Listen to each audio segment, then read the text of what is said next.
what's up producers? We all love the hypnotic rhythms of techno, and hi-hats play a crucial role in creating that infectious groove. And that's exactly what we'll focus on in today's Ableton Live 11 tutorial. Native Instruments users will love this.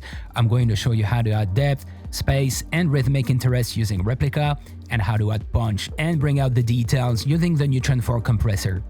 If you don't have Neutron 4, Ableton's compressor will work fine, but Ableton's delay lacks the wide mode that Replika offers. This works with any hat sample, and now I'd like to show you the sound you'll get with this killer delay compression trick for a few seconds.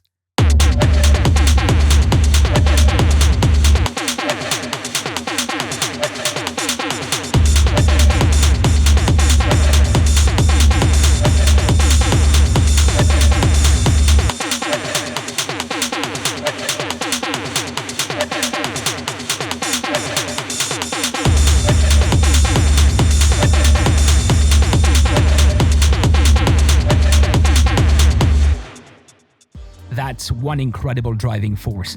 Both Replika and the Neutron 4 compressor play important roles here. Before we dive in, make sure to hit that subscribe button and ring the notification bell so you never miss any of my future electronic music production tutorials. Now let's begin with the MIDI clip.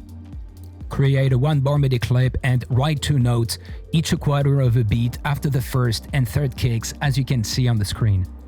These 2 notes aren't aligned to the grid because I recorded them in Machina with a bit of swing and then exported the clip to Ableton Live.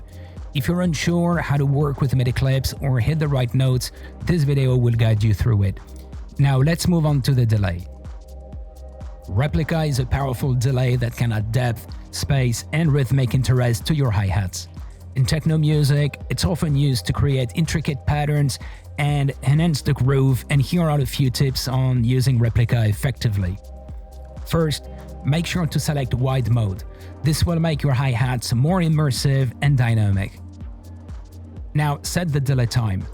Experiment with different delay times to find the sweet spot for your hi-hats.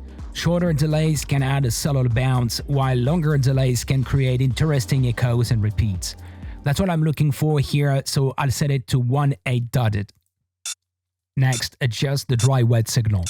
Begin at 0% and gradually increase the mix knob until you reach the optimal balance. 35% sounds great, now the feedback. This knob controls the number of repetitions and the length of the delay tail. Same as the mix knob, start from 0% and gradually increase the feedback knob until you achieve the desired rhythm and atmosphere. It blends well at around 60%. Now let's move on to compression. Compression is another essential tool for shaping the sound of your hi-hats.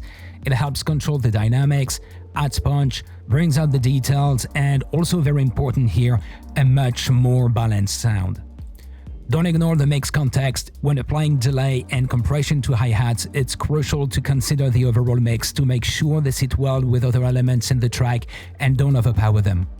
Pay attention to the balance and adjust the effect settings accordingly. Adjust the attack and release settings to control how the compressor reacts to the transients of your hi-hats.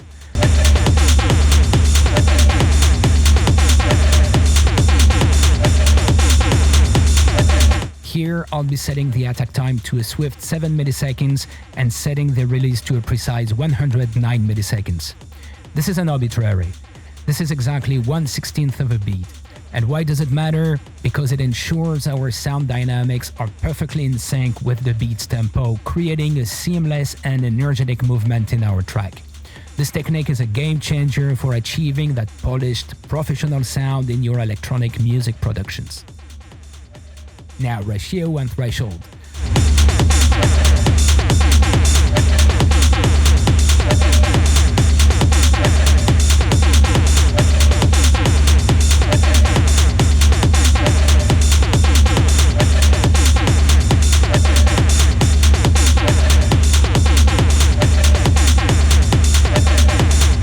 Experiment with different ratio and threshold settings to find the right balance between controlling the dynamics and maintaining the natural feel of your hi-hats, but be careful not to overcompress as it can result in a lifeless sound.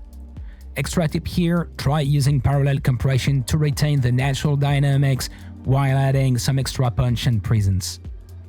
Remember, practice makes perfect. If you found this video helpful, please give it a thumbs up and don't forget to subscribe for more tutorials and tips on creating electronic music in Ableton Live.